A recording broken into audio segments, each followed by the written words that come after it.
Hello everybody, welcome again to our series of accounting. Today we are looking at stock valuation method using FIFO. Stock valuation using first in, first out method. So as I always do, I've brought a practice question with this information that we have on the board. So I've tried to summarize the information so that the question won't take much of my space. Okay, so this table that I have, we have debt, purchases, issues or sales, then the cost of stock. So 0103, it means the 1st of March we purchased 11 items. We also sold 7 items. These 11 items, we bought them at the cost of $10.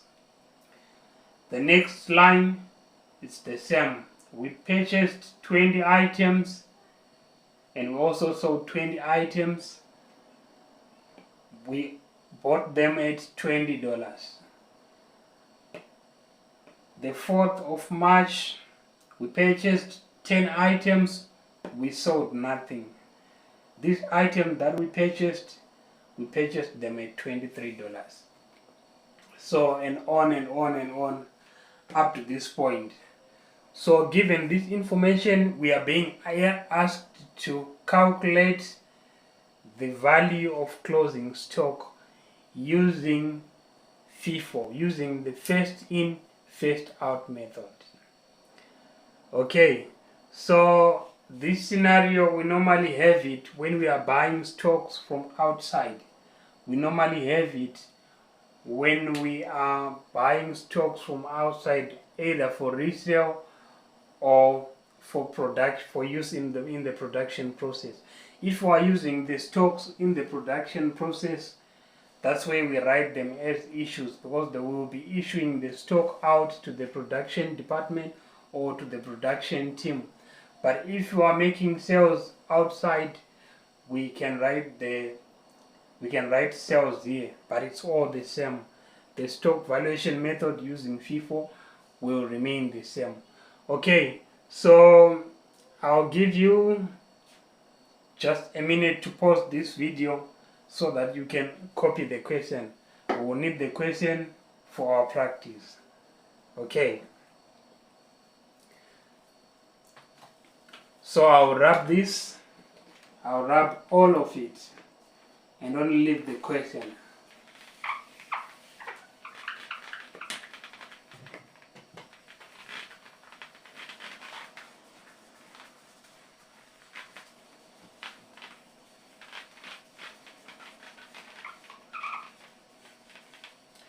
So the first in, first out method of stock valuation is one of the most common methods. It's actually used as an alternative to the last in, last out, or the average cost method. Those ones, we'll look at them in the next videos.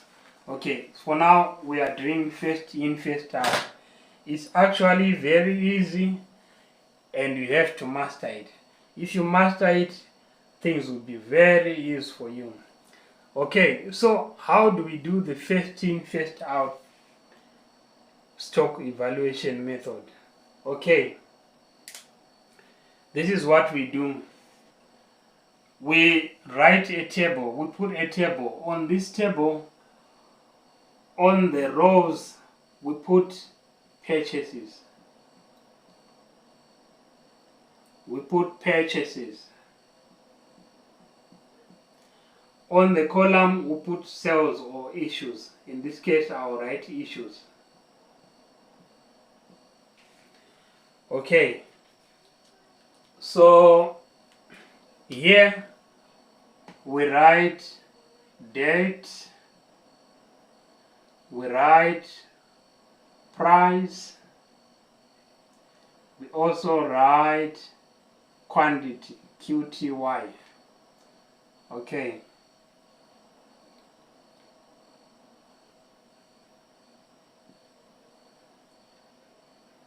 These are for purchases. I'll leave the sales side for now, then we'll work with purchases so that you can see how it works. On the information that we have on our question, we do have 7 dates when we made sales. When we made purchases. So I'll put 7 rows for purchases. Okay. The first row, I'll put the first date, which was the 1st of March 0103. 1st of March. On the 1st of March, we bought stock of 11 items. Each item was costing $10. So each item was costing $10. There were 11. Each costing $10, and there were 11.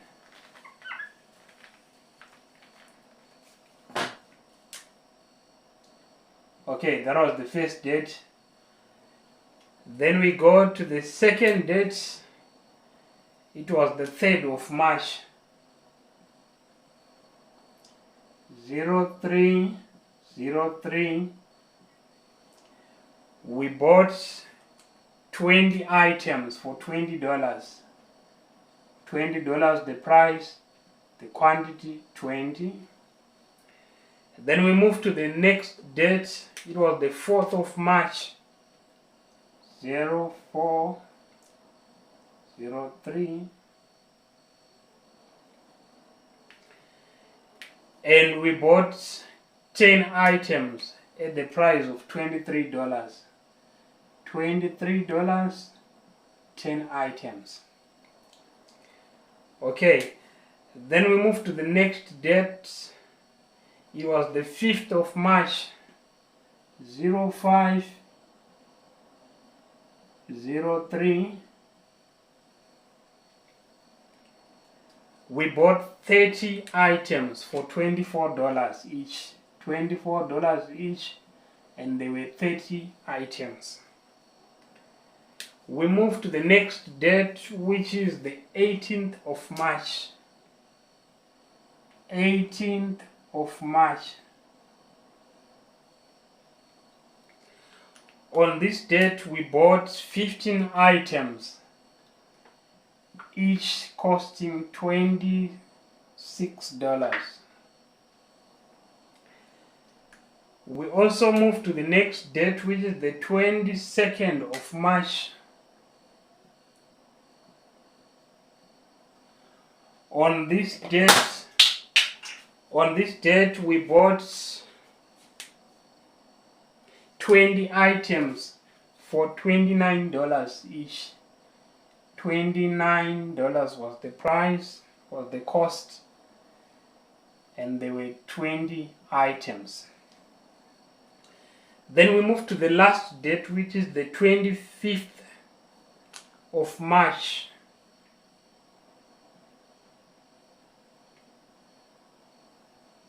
On this date, we bought 12 items for $30 each. Okay, so this is it on the purchases side. Now we move to the issues or sales side. Then we start our calculations.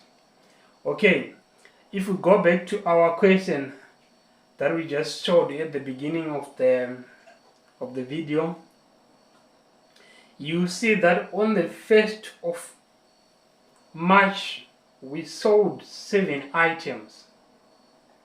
We sold 7 items. So we come here and put our dates.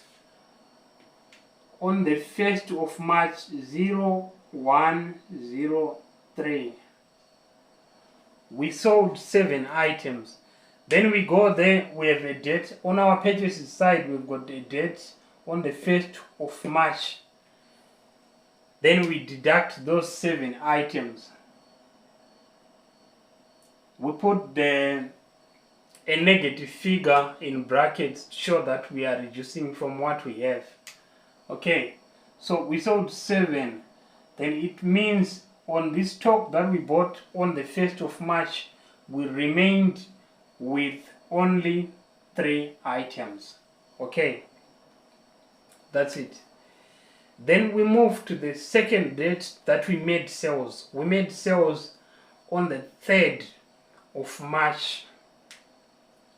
On the 3rd of March, we made sales of 20 items. Then we move and we put 0303. It was on this date 030. Then we made sales of 20 items. So what it means, on the stock that we bought on the 1st of March, we still have 3 units. So we have to sell these 3 units first before we go to the newer stock.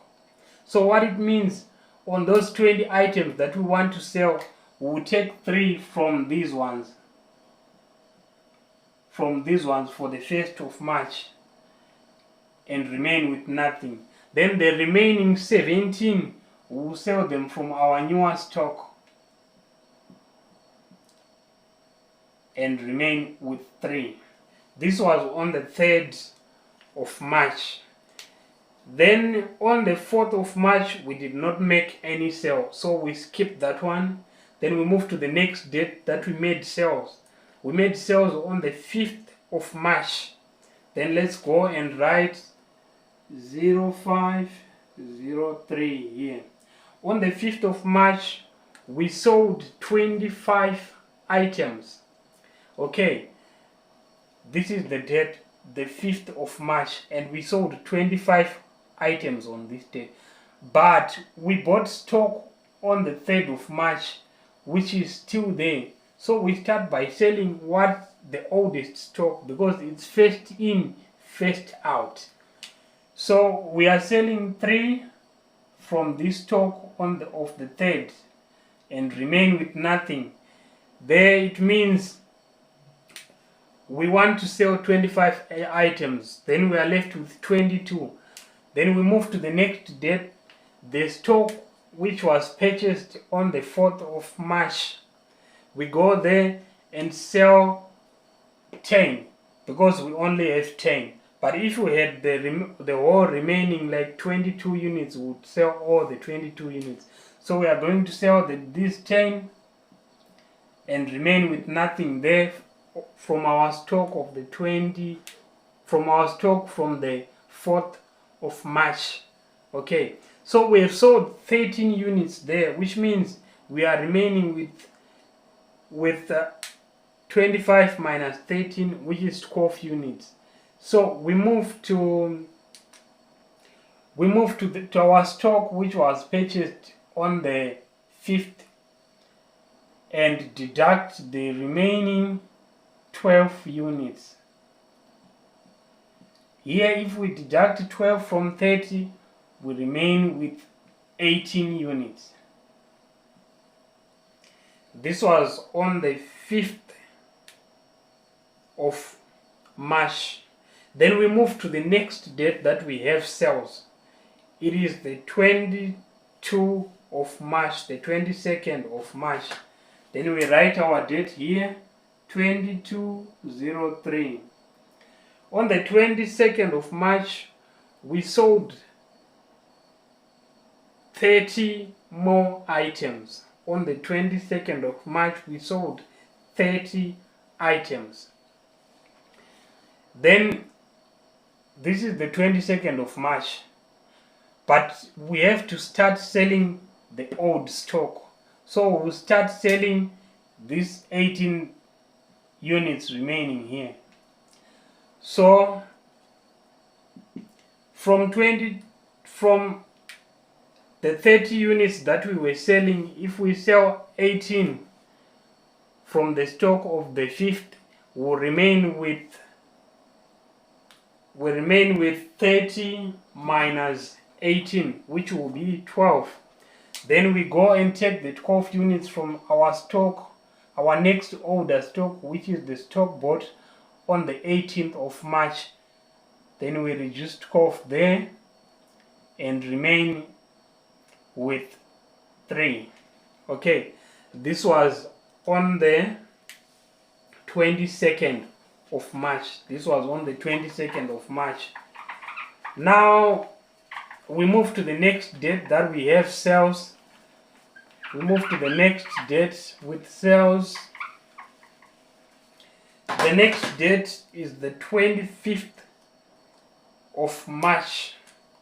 We come here and write 2503. On the 25th of March, we sold 13 items. So it means we'll start by selling the oldest items. So we'll start by selling these remaining 3 from our stock of the 18th. Then we want to sell 13. If we have sold 3 here, it means we are remaining with 10 here. Then we sell 10 from the next old stock, which is stock of the 22nd of March. Then 20, if we deduct 10, we remain with 10. So what it means is our closing stock, on our closing stock, when we are using FIFO, will remain with stock bought on the 22nd and stock bought on the 25th. On the stock bought on the 22nd, we are only left with 10 units. And on the stock bought on the 25th, we are left with 12 units. 12 units and 20 units. 12 units and 10 units. So how do we calculate our closing stock? How do we calculate our closing stock? This one is really easy. Very easy. What it means is that closing stock, we go to the columns of the remaining stock.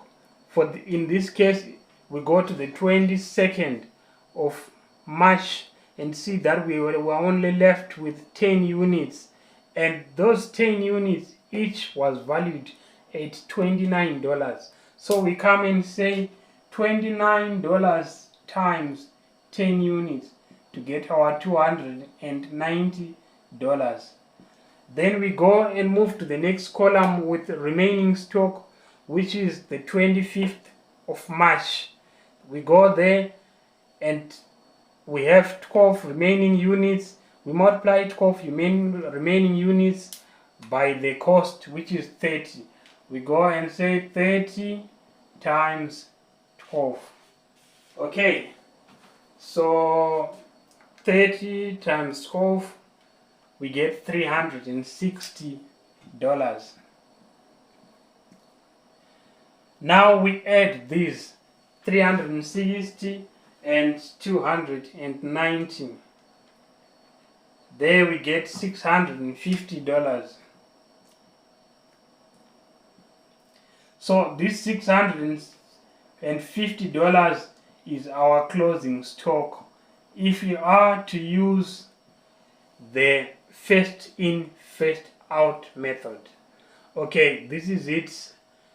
We'll meet again in the next video where we'll be doing last in, first out, or LIFO. Thank you so much.